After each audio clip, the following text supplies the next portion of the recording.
आप देख रहे हैं भारत 24। नमस्कार, मैं हूं अजय कुमार। पिछले 2 साल से ऐसा लग रहा है जैसे कि हमारे देश में आतंक की साजिश को अंजाम देने के लिए, होम ग्रोन टेरर को एक शक्ल देने के लिए कुछ संगठन लगातार काम करते चले आ रहे थे। और सबसे बड़ी बात यह है कि जो मजहबी हिंसा हमारे देश में होती चली आ रही थी, उसमें जो तार जुड़ रहे हैं वो बीते 2 सालों से लगातार पीपल्स फ्रंट ऑफ इंडिया यानी कि पीएफआई की तरफ आते हुए दिखाई दे रहे हैं। ये सभी तार यही बता रहे हैं और यही सभी साजिश की जो लड़ियां हैं वो एक ही बात प्रदर्शित करती हैं कि पीएफआई, जो कि मुख्यतः दक्षिण भारत में एक संगठन है, वो धीरे धीरे पूरे देश में काम करता दिखाई दे रहा है। अब ऐसे में जो बड़ी बात निकल कर आई, कल हमने आपको ये बड़ी खबर दिखाई थी और कल दिन भर ये खबर सुर्खियां भी पकड़े हुई थी कि पीएफआई के सभी ठिकानों पर 16 राज्यों में, 15 राज्य और 1 केंद्र शासित प्रदेश में ईडी और उसके साथ साथ एनआईए के छापे पड़ते हैं। 300 से ज्यादा एनआईए के अधिकारी छापे मारते हैं। 108 लोगों की गिरफ्तारी होती है और कईयों की बड़ी संगीन धाराओं में गिरफ्तारी होती है। लेकिन उसके बाद क्या होता है? पीएफआई बंद का आह्वान करता है और उसके बाद केरल में जो हो रहा है, आप जरा इन तस्वीरों को देखिए। ये तस्वीरें बता रही हैं कि कैसे एक के बाद एक जगहों पर पूरे केरल में हड़ताल की वजह से लोगों को दिक्कतें आई, हिंसा की वारदातें दर्ज की गई, आगजनी के मामले सामने आए और यह सब कुछ ये बताता रहा कि कैसे पूरे केरल में पीएफआई ने तांडव मचाया है। हड़ताल की ये तस्वीरें प्रदर्शित कर रही हैं पीएफआई के कार्यकर्ताओं की, जो उन्मानी है, जो मनमानी है, वो सामने है। और ये तब है जबकि आतंकवाद से जुड़ी फंडिंग और उसके साथ साथ लोगों के ब्रेन वॉश करने के आरोप में 110 लोगों को गिरफ्तार किया गया है जो पीएफआई से संबंधित हैं। देश के कोने कोने से अलग अलग जगहों पर जो छापे पड़े उसके बाद, और उसका विरोध और प्रदर्शन केरल में बड़े पैमाने पर हो रहा है, जहां पीएफआई बहुत सक्रिय है और उसका अपना खुद का वर्चस्व काफी ज्यादा है। पीएफआई के समर्थन में ये प्रोटेस्ट जो किए जा रहे हैं, ये प्रदर्शित करते हैं कि कैसे एक तबका है अल्पसंख्यकों का, जो कि पीएफआई, जो कि दंगों से जुड़ी है, कई तरह के अन्य आतंकवादी गतिविधियों से जुड़ी है, उसके समर्थन में आज देश में आवाज उठ रही है। तो क्या अब इसके बाद इस पर विचार नहीं करना चाहिए कि ऐसा क्यों हो रहा है? आज हम आपके सामने यही परतें खोलेंगे। हम आपके सामने बताएंगे कि आखिरकार पीएफआई कैसे पूरे देश भर में आतंक के नेटवर्क को फैला रहा था और उसे रोकने की जब कोशिश की जाती है तो देश का एक बड़ा तबका अल्पसंख्यकों के बीच उठकर खड़ा हो जाता है और आतंक के इस पूरे कारोबार पर सरकार की कार्रवाई की निंदा करने लगता है। क्या ऐसा किया जाना चाहिए? क्या यह देश के विरोध में नहीं है? क्या यह राष्ट्रीयता के मुद्दे पर खरा पैमाना है? इन तमाम सवालों का जवाब आज हम आपके सामने प्रदर्शित करेंगे। 2020 में दिल्ली में जब दंगे हुए थे, उस दंगों के आंच में भी राजनीतिक रोटियां सेकी गई थी। इसके साथ साथ दंगों की कड़ियां और दंगों को अंजाम देने की जो पूरी प्रक्रिया थी, उसमें पीएफआई का नाम सामने आया था। इसके साथ साथ कुछ ही दिन पहले पटना के फुलवारी शरीफ में एक टेरर मॉड्यूल को पकड़ा गया था। इस टेरर मॉड्यूल का पूरा लिंक, इसके फाइनेंस, सब कुछ पीएफआई से जुड़ते हुए दिखाई दिए और इसको लेकर जांच चल रही थी। पीएफआई पर हिंसा की प्लानिंग और फंडिंग के आरोप लगते रहे हैं। हिंसा की वारदातों को लगातार पीएफआई तक जोड़कर देखा गया है और सरकार ने जब एक्शन किया तो उसके बाद क्या कार्रवाई हुई, यह हम आपको दिखा रहे हैं। देश भर में पीएफआई के ठिकानों पर छापे पड़े और केरल में जो बंद बुलाया गया, वहां पर एयरपोर्ट कर्मचारी पर पेट्रोल बम फेंका गया, बुरी तरीके से उसे घायल कर दिया गया। केरल के कोच्चि में केंद्रीय एजेंसी एनआईए के खिलाफ प्रदर्शन होता रहा। पीएफआई के कार्यकर्ताओं ने दुकानों में जमकर तोड़फोड़ की और उसके साथ साथ कलेक्टर के ऑफिस का घेराव भी किया। पुणे में भी पीएफआई के 40 कार्यकर्ताओं को हिरासत में आज लेना पड़ा है।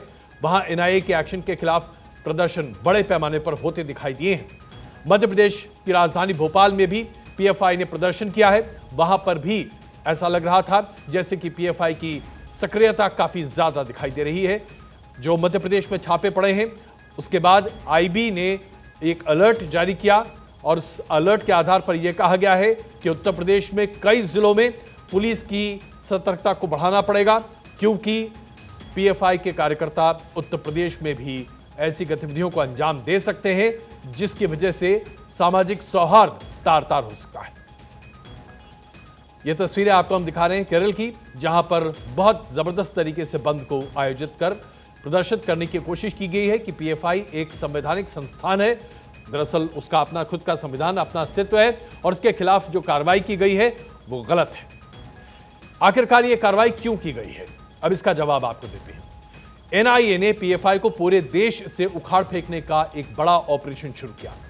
बहुत ही सीक्रेट तरीके से इस ऑपरेशन को प्लान किया गया था। इस ऑपरेशन के जरिए पीएफआई की कमर को तोड़ने की कोशिश की गई थी। 15 राज्य और एक केंद्र शासित प्रदेश में 113 ठिकानों पर छापे मारे गए। इसमें केरल से लेकर दिल्ली, उत्तर प्रदेश, तमाम राज्यों में कार्रवाई की गई।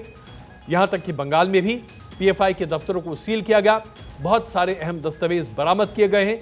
इनमें से ब्रेन वॉश करने वाले दस्तावेज, कई तरह के वीडियोस, उसके साथ साथ हथियार बनाने के मॉड्यूल्स और कई तरह के औजार प्राप्त हुए। इस मामले में पीएफआई के नेताओं के साथ साथ 106 लोगों को गिरफ्तार किया गया। कुल गिरफ्तारी 113 हुई है और अब पीएफआई पर टेरर फंडिंग के आरोपी लग रहे हैं, जिसकी पुलिस और बाकी जांच एजेंसियां पूरी तहकीकात कर रही हैं। पीएफआई की अब तक की जो सबसे बड़ी कार्रवाई हुई है उसमें संगठन के राष्ट्रीय अध्यक्ष समेत कई नेताओं को पकड़ा गया है। जो 10 बड़े नाम हैं वो अब आपके सामने हैं। OMA सलाम, जो कि राष्ट्रीय अध्यक्ष हैं पीएफआई के, उनको गिरफ्तार किया गया है। परवेज अहमद दिल्ली के पीएफआई के अध्यक्ष हैं, उन्हें गिरफ्तार किया गया है। मोहम्मद खालिद छिपा, ये भी पीएफआई के अध्यक्ष हैं केरल के, उनको गिरफ्तार किया गया है। अब्दुल करीम मध्य प्रदेश में पीएफआई के अध्यक्ष हैं। इलियास अहमद महासचिव है पीएफआई के, उनको गिरफ्तार किया गया है। सीपी मोहम्मद बशीर पीएफआई के नेता हैं, इनको भी गिरफ्तार किया गया है। शफीक दर रहमान नेता हैं पीएफआई के। उसके बाद अब्दुल मुकीद, इनको भी गिरफ्तार किया गया है। जावेद पीएफआई के नेता हैं, इन्हें भी गिरफ्तार किया गया है। और मोहम्मद जमील, जो कि पीएफआई के नेता हैं, इन्हें भी गिरफ्तार किया गया है। इनके ऊपर आरोप क्या है? पीएफआई पर राष्ट्रीय एकता को खंडित करने का आरोप लगा है। टेरर फंडिंग से लेकर हिंसा फैलाने तक के आरोप पीएफआई पर कुछ समय से लगते चले आ रहे थे। नेताओं को जो गिरफ्तार किया गया है, उन पर जो धाराएं लगाई गई हैं वो हम आपको बता देते हैं। आईपीसी की धारा 153A, आईपीसी की धारा 121A, आईपीसी की धारा 109, आईपीसी की धारा 120B और यूएपीए की धारा 13(1)B। ये तमाम धाराएं आतंकवाद, आतंकवादी सोच, कट्टरवाद, चरमपंथी सोच और उसके साथ साथ लोगों को बहलाना, बरगलाना, उन्हें आतंक की ट्रेनिंग देना और किस तरीके से देश विरोधी गतिविधियों में लिप्त होना, ये तमाम धाराएं इस वजह से लगाई गई हैं। पॉपुलर फ्रंट ऑफ इंडिया पर जो शिकंजा कसा गया है, उसकी सबसे बड़ी कार्रवाई की वजह क्या है, यह आपके लिए जानना आवश्यक है। एनआईए के पास पीएफआई की पूरी कुंडली मौजूद है, जिसमें उनके ऑपरेशन कैसे चलते हैं इसके बारे में जानकारी है। फंडिंग किन किन देशों से आ रही है, खास करके मध्य एशिया के कहां से फंडिंग आ रही है, इसकी जानकारी है। यह सब एनआईए को जब पता चला तो सब मिलाकर 15 राज्य और एक केंद्र शासित प्रदेश में छापेमारी हुई है। पीएफआई के ऊपर आरोप लगाया गया है कि वो टेरर फंडिंग में अपना पैसा लगाते हैं, आतंक को फैलाना, लोगों को बरगलाना, लोगों को उकसाना और लोगों को इस बात के लिए प्रेरित करना कि वो आतंकवादी गतिविधियों में लिप्त रहें। इसके लिए पीएफआई अपने पैसे का इंतजाम गल्फ की कंट्रीज से करता है। युवाओं में कट्टरपंथ को आगे बढ़ाना और उसके साथ साथ ऐसे पाठ्यक्रमों को पूरी तरीके से वितरित करना जिसकी वजह से लोगों का दिमाग कुलसित हो और वो देश विरोधी गतिविधियों में शामिल हो सके, ये भी आरोप उनके ऊपर लगा है। हथियार चलाने की ट्रेनिंग, हथियार बनाने की ट्रेनिंग, कैसे छोटे मोटे घरेलू चीजों से लोगों की हत्या करने की ट्रेनिंग, लोगों को मारने पीटने की ट्रेनिंग, ये तमाम चीजें पीएफआई करता रहा है और ऐसे ट्रेनिंग कैंप्स लगाए जाते रहे हैं। एनआईए ने पीएफआई के खतरनाक मंसूबों पर 2017 से ही एक डॉसियर तैयार करना शुरू कर दिया था, जिसे एनआईए ने गृह मंत्रालय को सौंपा था।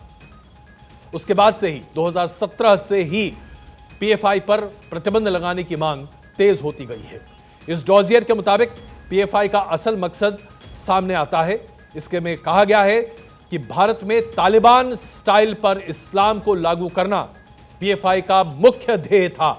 भारत में तालिबान स्टाइल पर इस्लाम लागू करवाना पीएफआई का मुख्य ध्येय था और इसी ध्येय को लेकर पीएफआई के तमाम कार्यकर्ता काम कर रहे थे। पीएफआई का कोई भी कार्यकर्ता, उसका नाम, उसका पता और उसकी सदस्यता पीएफआई का पास नहीं है। यह बात गौर करने वाली है यही वजह है कि तमाम जांच एजेंसियां पीएफआई के कार्यकर्ताओं तक पहुंच ही नहीं पाती, क्योंकि संगठन का कोई आकार नहीं है। संगठन में कौन कौन लोग शामिल हैं, उसकी सदस्यता किस आधार पर दी जाती है, इसकी कोई जानकारी नहीं है। एक घोस्ट ऑर्गेनाइजेशन।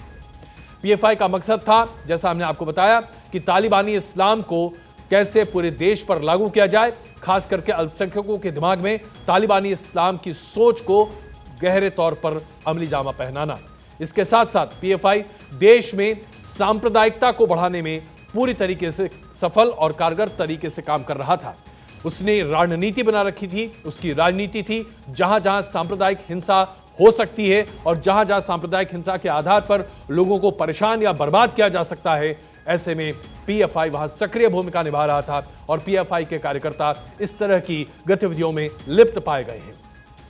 मुस्लिम समाज के बीच बंटवारे की भावना को बढ़ाना, यह भी एक बड़ा मकसद है पीएफआई का, क्योंकि हिंदुस्तान और पाकिस्तान का बंटवारा जो 1947 में हुआ, उसे पीएफआई जैसे संगठन आधा अधूरा बंटवारा मानते हैं। पीएफआई जैसे संगठन ये मानते हैं कि मुसलमानों का हक हिंदुस्तान में मारा जा रहा है और इस बात को लोगों के दिमाग में बैठाकर एक और हिंदुस्तान का बंटवारा करने की साजिश पीएफआई जैसे संगठनों की है।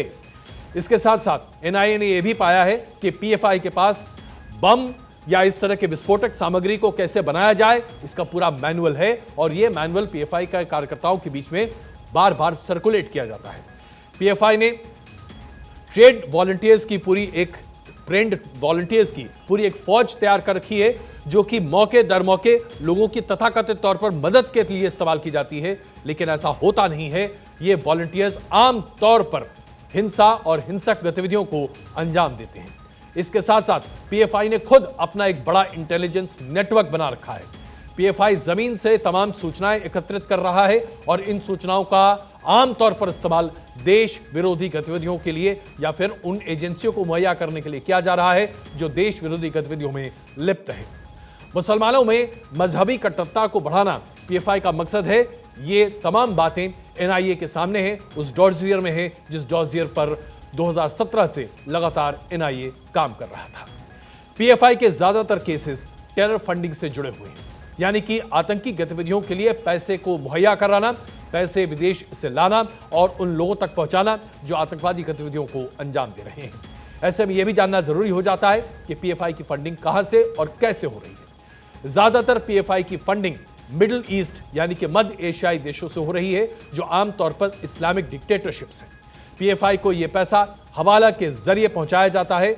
इन्फोर्समेंट डायरेक्टरेट ने जनवरी 2020 में इस बात का पता लगाया था कि पीएफआई के नेता रऊफ के खाते में 1 करोड़ रुपए विदेश से पहुंचाए गए थे, ताकि रऊफ एक पूरे नेटवर्क को अंजाम दे सके। रऊफ शरीफ दरअसल ओमान की एक चीन स्थित कंपनी में काम करता था। 2019-20 में 2 बार वो चीन भी गया था और रऊफ शरीफ के अकाउंट में 1 करोड़ रुपए बाहर से ट्रांसफर किए गए थे। ये 1 करोड़ रुपए का इस्तेमाल दिल्ली में सांप्रदायिक दंगों को भड़काने में किया गया था। इसके पूरे मनी ट्रेल्स अब एनआईए के पास है। पीएफआई एक चरमपंथी संगठन है और पीएफआई के बारे में अब जरा आपको कुछ जानकारी दे दें। पीएफआई का यह दावा है कि वो मुसलमानों और दलितों के लिए काम करता है। यह बात अलग है कि दलितों के लिए वो काम करता है या नहीं, इसके बारे में कोई अभी उसके पास लिटरेचर नहीं है, लेकिन पीएफआई के जितने लिटरेचर, जितने पैम्पलेट्स हैं, उन सब में मुसलमानों के उत्थान की बातें कही जाती हैं। लेकिन इसका गठन किस तरीके से हुआ, यह भी अपने आप में एक विवाद है। पीएफआई का गठन 90 के दशक में हुआ, जब कुछ इस्लामिक संगठनों ने मिलकर यह तय किया कि हिंदुस्तान में मुसलमानों को अनदेखा किया जा रहा है, उन्हें जानबूझकर परेशान किया जा रहा है। खास करके 1992 में जो राम जन्मभूमि मंदिर का आंदोलन आगे बढ़ा था और बाबरी ढांचे को ढाने की कोशिश की गई थी, उस वाकये के बाद से इन संगठनों ने तय किया कि हिंदुस्तान में मुसलमानों की रक्षा के लिए एक देशव्यापी संगठन बनाया जाना चाहिए। पीएफआई की स्थापना केरल में की गई और सक्रिय तौर पर इसे पूरे कर्नाटक में फैला दिया गया। इसके साथ साथ 2006 में जब पीएफआई का गठन हुआ था, उसके ठीक पहले 2001 में सिमी, स्टूडेंट्स इस्लामिक फेडरेशन जो है, इस्लामिक मूवमेंट ऑफ इंडिया, इसको प्रतिबंधित कर दिया गया था।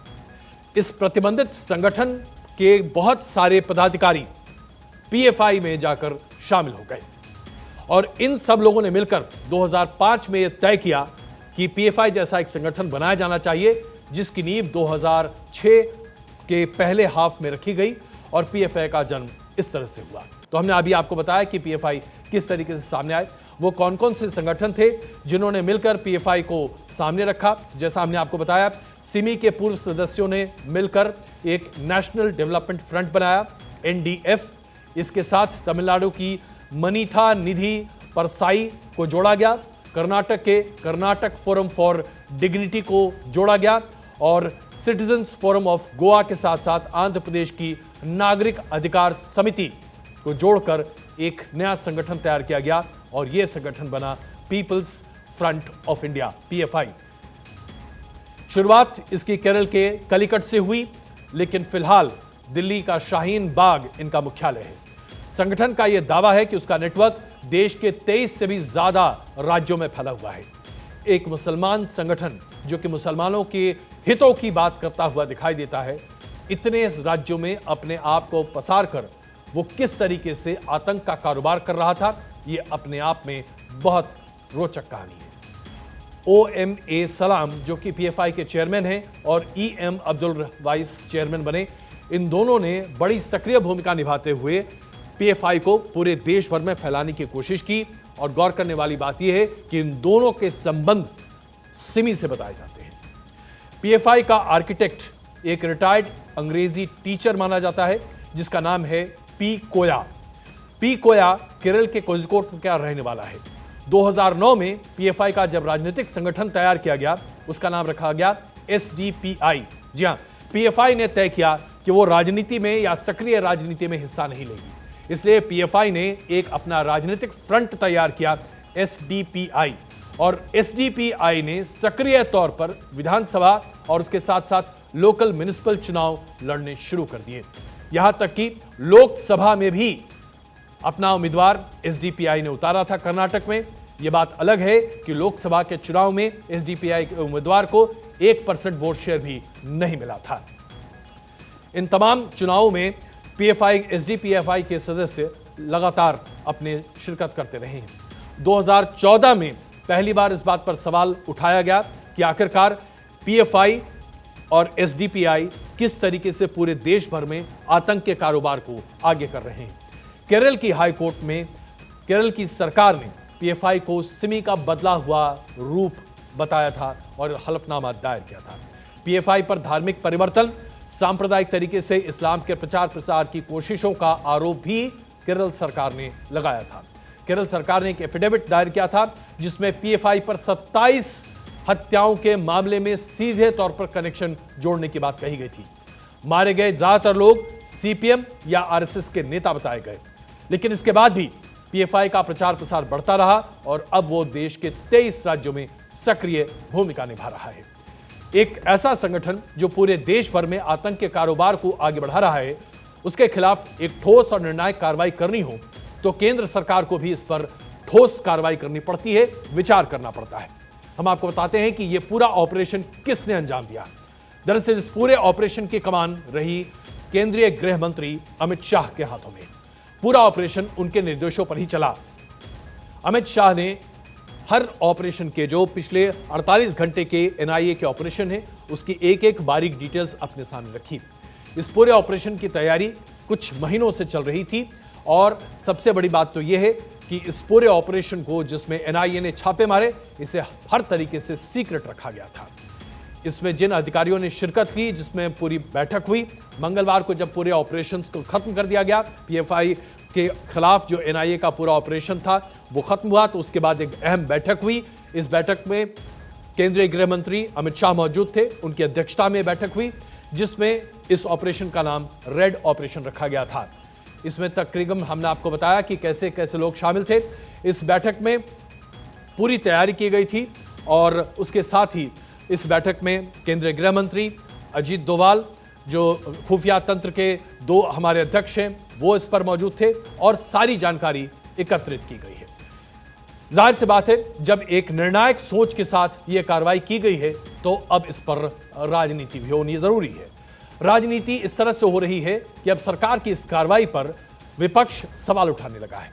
कांग्रेस के प्रवक्ता अब भारतीय जनता पार्टी पर सवाल उठा रहे हैं कि जब तक पीएफआई पर कार्रवाई की गई उससे पहले इसे प्रतिबंधित क्यों नहीं करार दे दिया गया।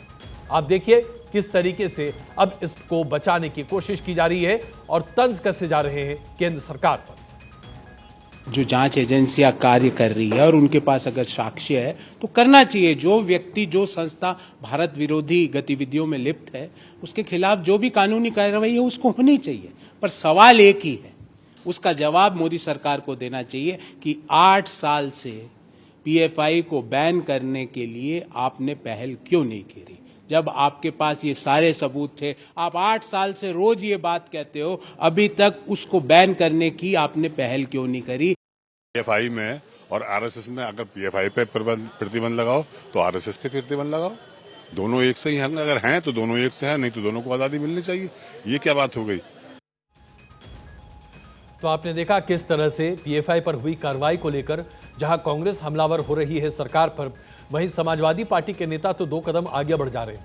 वो ये कह रहे हैं कि पीएफआई पर तो कार्रवाई की, अब आरएसएस पर भी कार्रवाई कीजिए। सबसे बड़ी बात यह है कि पीएफआई पर प्रतिबंध लगाने की कोशिशें आज से नहीं, एक लंबे अरसे से हो रही हैं और सरकार इसके बाबत सबूत इकट्ठा कर रहा है। इसके समर्थन में आने के बजाय अब लोग सरकार पर ही सवाल खड़े कर रहे हैं। भारतीय जनता पार्टी के दूसरे नेताओं ने भी पीएफआई पर अपना गुस्सा सामने रखा है। सबसे बड़ी बात तो यह है कि भारतीय जनता पार्टी के तमाम नेता सरकार की कार्रवाई की तो प्रशंसा कर ही रहे हैं, लेकिन ये सवाल भी उठा रहे हैं कि क्या एक संगठन जो कि आतंक को प्रायोजित और प्रोत्साहित कर रहा है उसके खिलाफ कार्रवाई नहीं होनी चाहिए। सुरक्षा एजेंसियां निष्पक्ष तरीके से अपना काम करती हैं और उसको अपना काम करने देना चाहिए।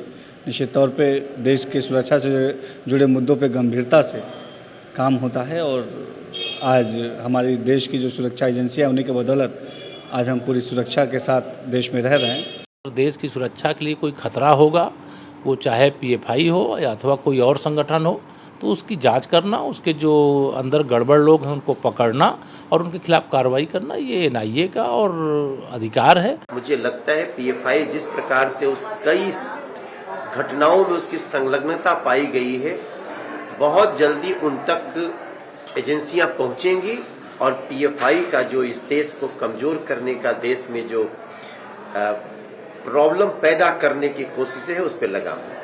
देश की आंतरिक सुरक्षा एवं देश के नागरिकों की सुरक्षा बहुत महत्वपूर्ण है और ये एक सराहनीय कदम है।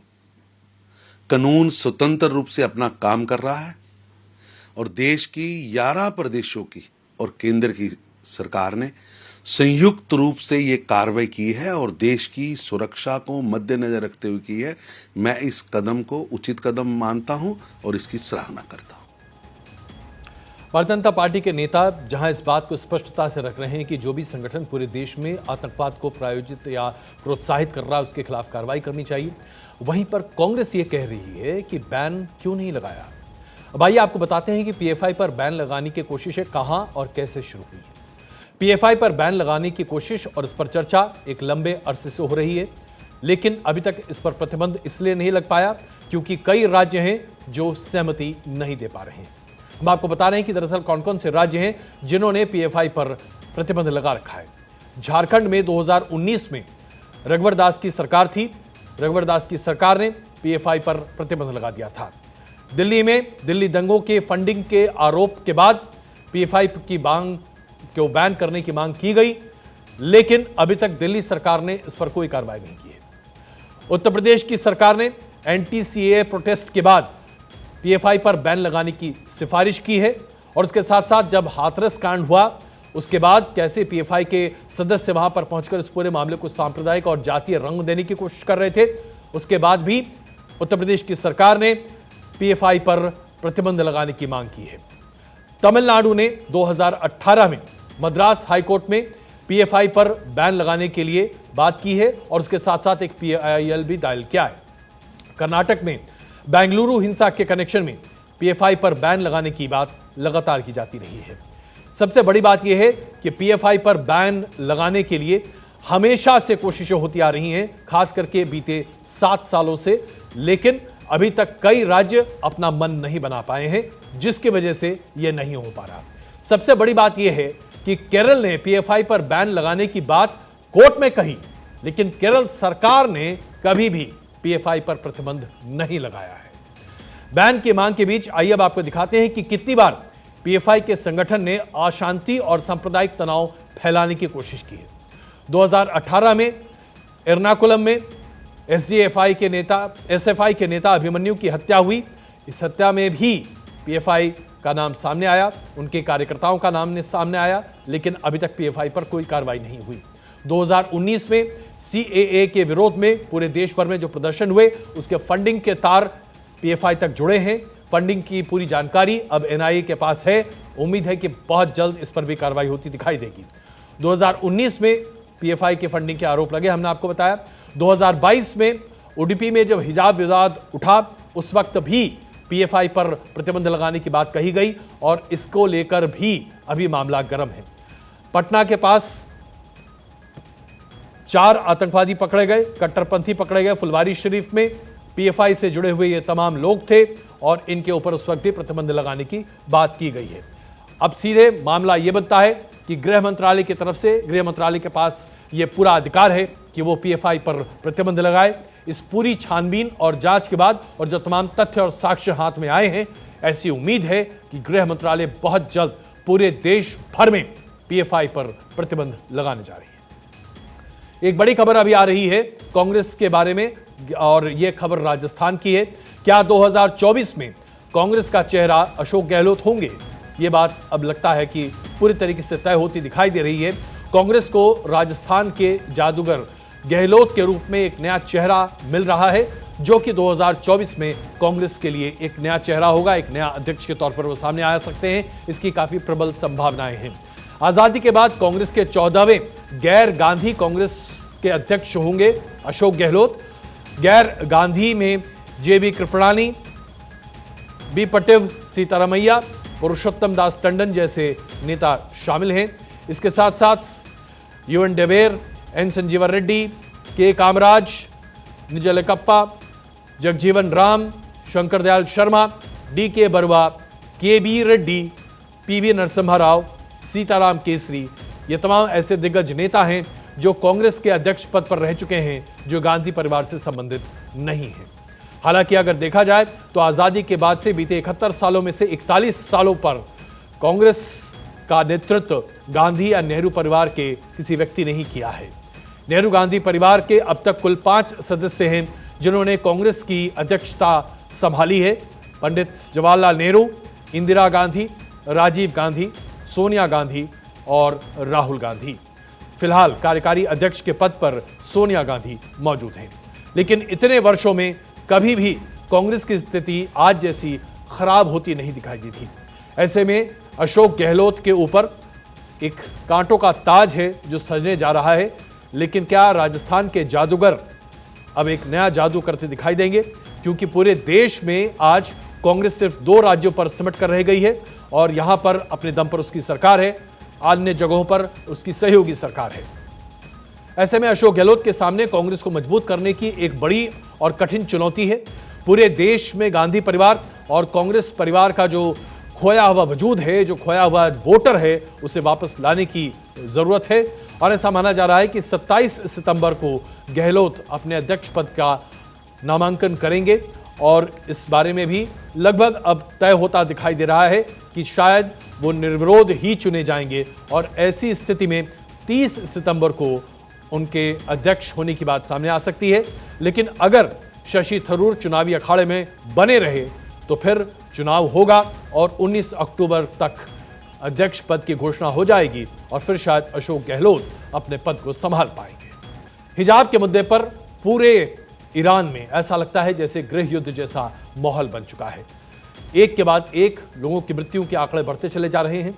40 से ज्यादा लोगों को अब तक अपनी जान की आहुति ईरान में देनी पड़ी है। 22 साल की महसा अमीन की मृत्यु के बाद से पूरे ईरान में ऐसी आग लगी है जो कि हिजाब को पूरे तरीके से खत्म करने पर आमदा है। हजारों की संख्या में महिलाएं सड़क पर आ चुकी हैं।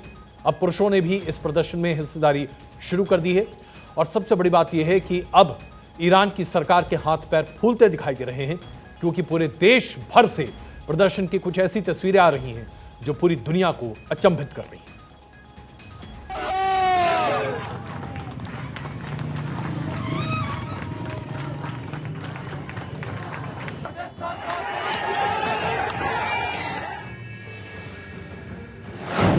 हिजाब पर बवाल, हिंसा की आग में जला ईरान।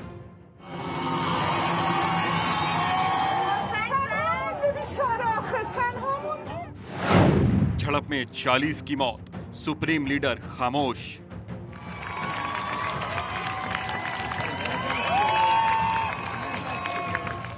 ईरान की सड़कें लहूलुहान हैं। पिछले 10 दिनों से जारी हिंसा में ईरान के करीब 50 शहर जल उठे हैं और विरोध की आग लगातार बढ़ती ही जा रही है। पहले महिलाएं सिर्फ हिजाब जला रही थीं, लेकिन अब हंगामे के साथ साथ सरकारी संपत्ति को सुहा करने पर भी आमादा हो गई हैं। हिंसक झड़प में अब तक 40 लोग अपनी जान गंवा चुके हैं। इंटरनेट सेवाओं को बंद कर दिया गया है। सबसे ज्यादा ईरान का कुर्द क्षेत्र धधक रहा है। प्रदर्शनकारियों ने जब 2 पुलिस थानों को फूंक दिया तो सुरक्षा बलों को बल प्रयोग कर उन्हें खदेड़ना पड़ा। प्रोटेस्ट कर रहे लोग भी सुरक्षा बलों से भिड़ गए। दरअसल ईरान में 22 साल की महसा अमीनी को हिजाब न पहनने की वजह से पुलिस ने 13 सितंबर को हिरासत में लिया था। आरोप है कि पुलिस ने हिरासत में उसके साथ मारपीट की, जिससे अमीनी कोमा में चली गई और 3 दिन बाद उसकी मौत हो गई। महसा अमीनी की मौत के बाद महिलाओं ने विरोध प्रदर्शन शुरू कर दिया, जो बढ़ते बढ़ते हिंसा और आगजनी में तब्दील हो गया। ईरान के राष्ट्रपति इब्राहिम रईसी पर भी महिलाएं भड़की हुई हैं, तो वहीं राष्ट्रपति ने विरोध प्रदर्शन को ईरान के विरोधियों की साजिश बताया।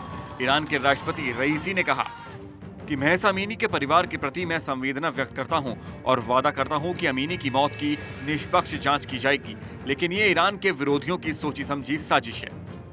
विरोध प्रदर्शन में 40 लोगों की मौत के बाद प्रेसिडेंट रईसी ने आसान शब्दों में इसे ईरान विरोधियों की साजिश बता दिया, लेकिन हाल ही में हिजाब न पहनने पर राष्ट्रपति रईसी ने CNN की पत्रकार को इंटरव्यू तक देने से मना कर दिया था। रईसी ने पत्रकार से कहा कि पहले हिजाब पहनो, उसके बाद इंटरव्यू होगा, लेकिन पत्रकार ने हिजाब पहनने से मना कर दिया तो उसे 1 घंटे तक बैठा कर रखा और इंटरव्यू कैंसिल कर दिया गया। दरअसल ईरान में साल 1979 की क्रांति के दौरान महिलाओं के लिए एक सख्त ड्रेस कोड लागू किया गया था। इस ड्रेस कोड के तहत महिलाओं को हिजाब से सिर ढकने और ढीले कपड़े पहनने का आदेश दिया गया था। देश में इस ड्रेस कोड को न मानने वाली महिलाओं को जुर्माना अदा करने से लेकर जेल और बैंच से मारने तक का नियम है। लेकिन साल 2014 से ईरान में महिलाओं ने इस ड्रेस कोड का विरोध शुरू कर दिया और बिना हिजाब के वीडियो सोशल मीडिया पर डालने शुरू कर दिए। महिलाओं ने अपनी इस ऑनलाइन मुहिम को माई स्टेल्थी फ्रीडम का नाम दिया।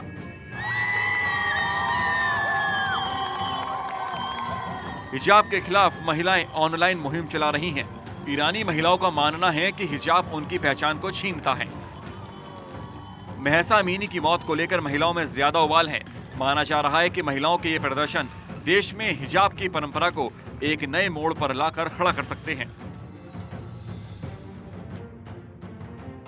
ईरान में बवाल जारी है, लेकिन देश के सुप्रीम लीडर अली खुमैनी ने इस मुद्दे पर चुप्पी साध रखी है। Bureau report, Bharat 24। आज पूरा ईरान जल रहा है, लेकिन इसकी वजह क्या है? ईरान में कुछ दिनों पहले 22 साल की एक लड़की महसा अमीन की मृत्यु हो गई और ये मृत्यु पुलिस की ज्यादती की वजह से हुई, जिसके लिए पूरे ईरान में एक पूरा माहौल खड़ा हो गया।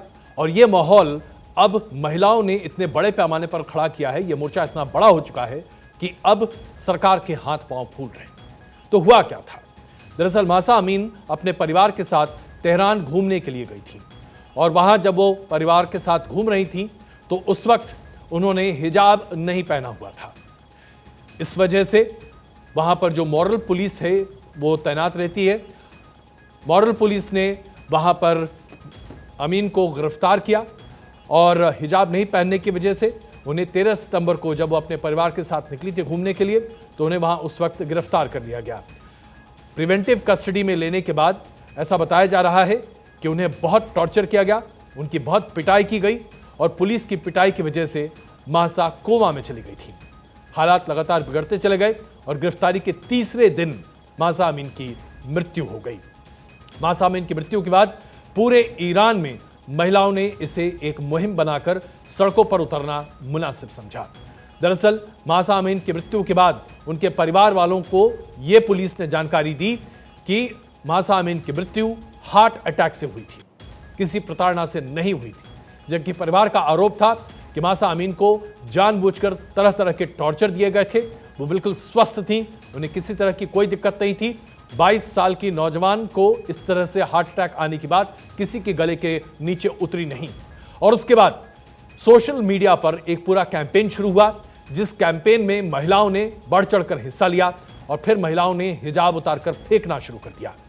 यह कैंपेन इतना बड़ा बनता चला गया कि पूरे ईरान में महिलाओं ने अपने प्रदर्शन को सामने रख दिया और ठीक इसी कैंपेन को आगे बढ़ाते हुए महिलाओं ने उसके बाद अपने बाल भी काटने शुरू कर दिए। दरअसल अगर देखा जाए तो इस प्रदर्शन में 7 साल की उम्र से आखिरकार यह प्रदर्शन क्यों हो रहा है?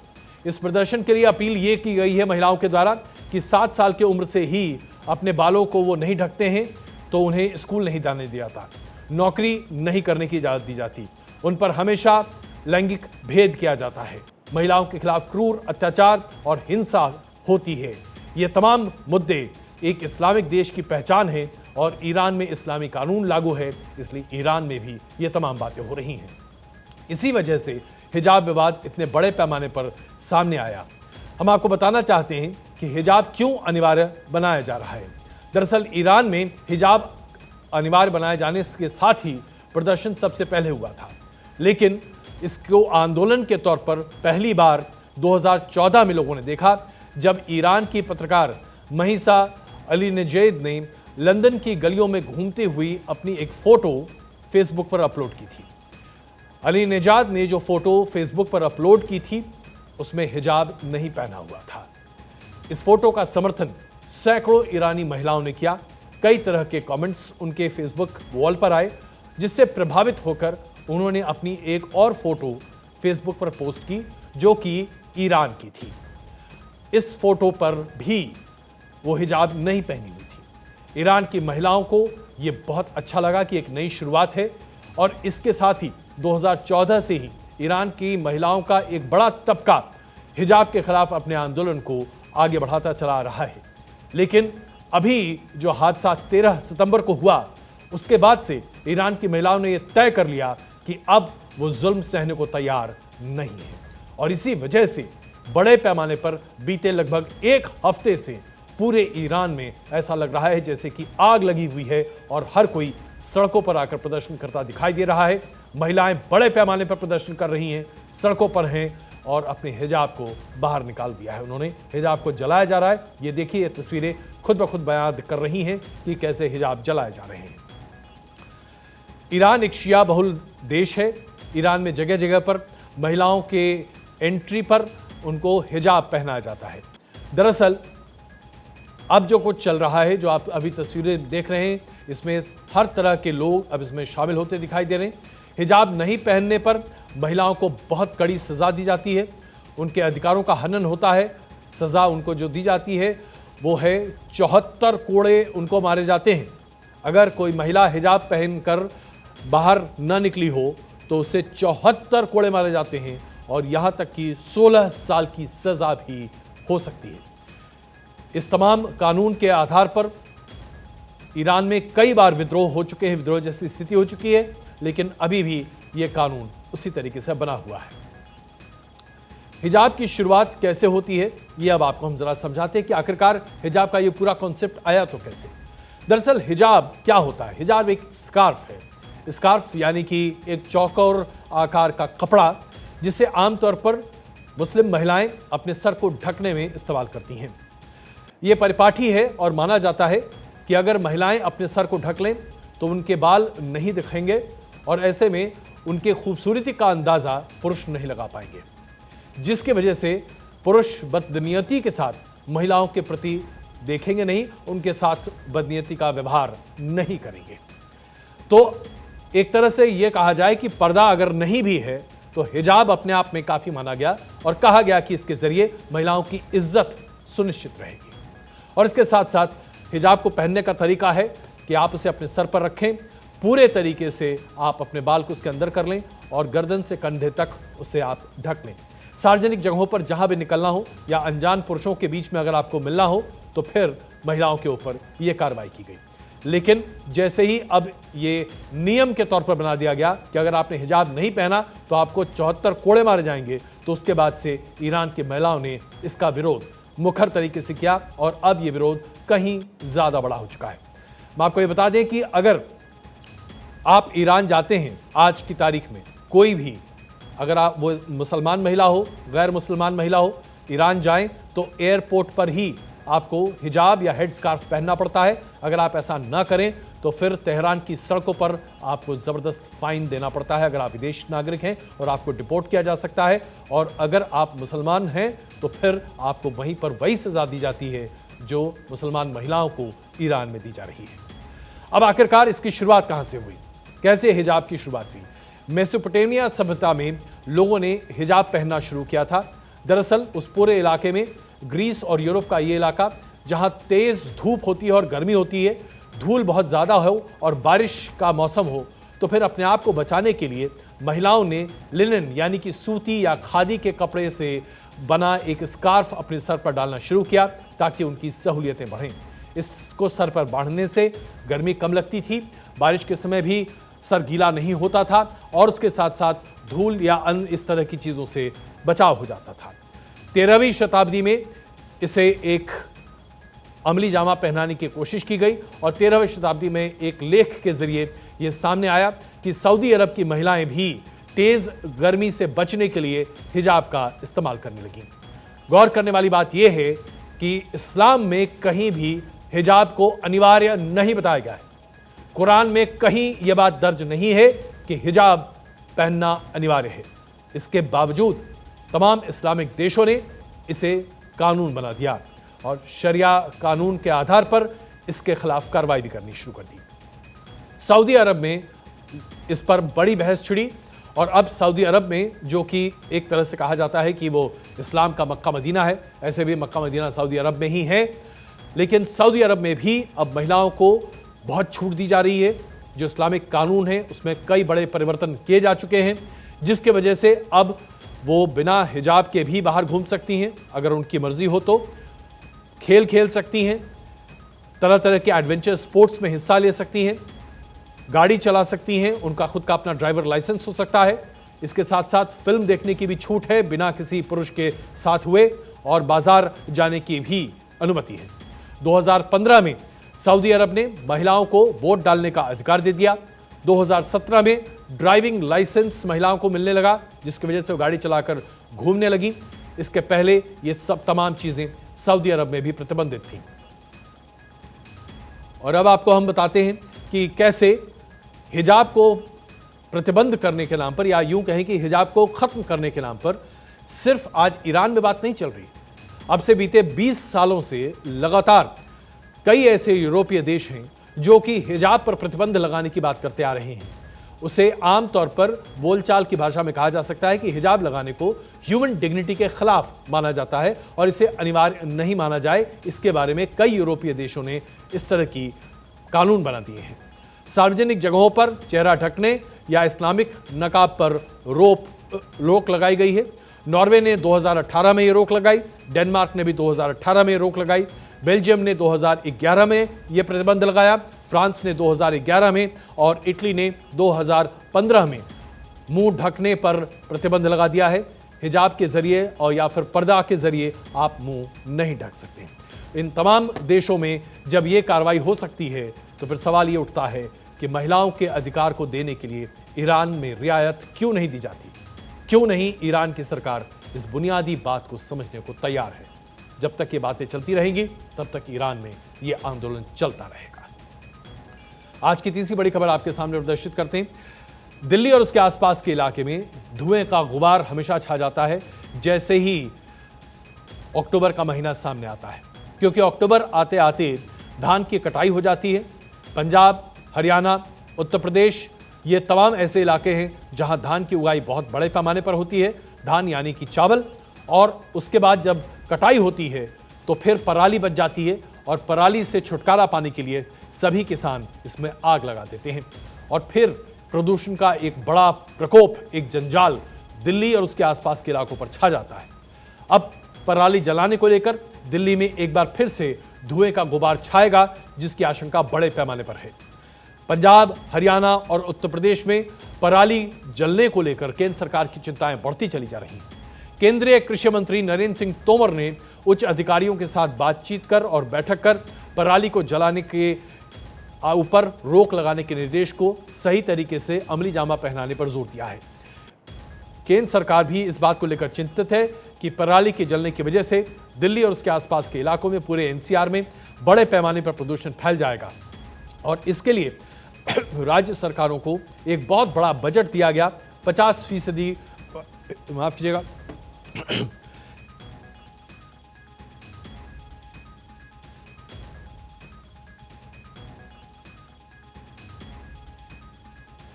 इस बजट का 50% ही इस्तेमाल किया जा सका है। दरअसल पराली के होने वाले प्रदूषण को रोकने के लिए केंद्र सरकार ने राज्यों को आर्थिक सहायता देना मुनासिब समझा, लेकिन बीते साल यानी कि साल 2022-23 में इस सहायता का अभी तक सिर्फ 50% हिस्सा ही खर्च किया जा चुका है राज्य सरकारों के द्वारा। बताया जा रहा है कि केंद्र ने पंजाब, हरियाणा और उत्तर प्रदेश को सहायता के तौर पर 600 करोड़ की अतिरिक्त राशि दी थी, लेकिन इन सभी राज्यों ने अभी तक सिर्फ 300 करोड़ रुपए ही खर्च किए हैं। कृषि मंत्री नरेंद्र सिंह तोमर ने तीनों राज्यों के वित्तीय सहायता को सही तरीके की इस्तेमाल की अपील की है। आइए अब आपको बताते हैं कि किस राज्य को कितनी राशि केंद्र सरकार की तरफ से मिली है। पंजाब को 240 करोड़ रुपए मिले, लेकिन अभी तक पंजाब ने आधा भी खर्च नहीं किया है। उसके बाद ICAR जो कि शोधकर्ता संस्थान है, जो दिल्ली में एक ऐसा विचार बना रही है, एक ऐसी मशीन बना रही है जिसके जरिए पराली को जलाने की आवश्यकता नहीं होगी, उसे 14.18 करोड़ रुपए दिए गए, लेकिन यह पैसा भी अभी तक पूरी तरह से खर्च नहीं हो पाया है। उत्तर प्रदेश की सरकार को 154 करोड़ रुपए दिए गए, ये पैसा भी अभी तक खर्च नहीं हो पाया है। और हरियाणा की सरकार को 152 करोड़ रुपए दिए गए, ये भी आधा ही खर्च हुआ है, यानी कि 600 करोड़ रुपए केंद्र सरकार की तरफ से 3 राज्यों को दिए गए खर्च करने के लिए, लेकिन सभी राज्यों ने मिलकर सिर्फ और सिर्फ 300 करोड़ रुपए खर्च किए। यानी कि मूल बात और मोटी बात क्या निकल कर आती है? दिल्ली और एनसीआर के पास रहने वाले सभी नागरिकों के लिए चेतावनी। अब आप तैयार हो जाइए पराली के धुएं से अपने फेफड़ों को पाटने के लिए, क्योंकि इस साल भी न राज्य सरकार और न ही केंद्र सरकार आपकी मदद कर सकती है। पराली एक बार फिर जलेंगे, पूरे इलाके में प्रदूषण फैलेगा, उसके बाद लोग बीमार पड़ेंगे और जाहिर सी बात है इसका छुटकारा या इससे निदान हाल फिलहाल आपको मिलता नहीं दिखाई दे रहा। तो यह वैधानिक चेतावनी जो भारत 24 आपको दे रहा है, तैयार हो जाइए। दिल्ली और एनसीआर के लोग एक बार फिर प्रदूषण की जबरदस्त मार झेलने के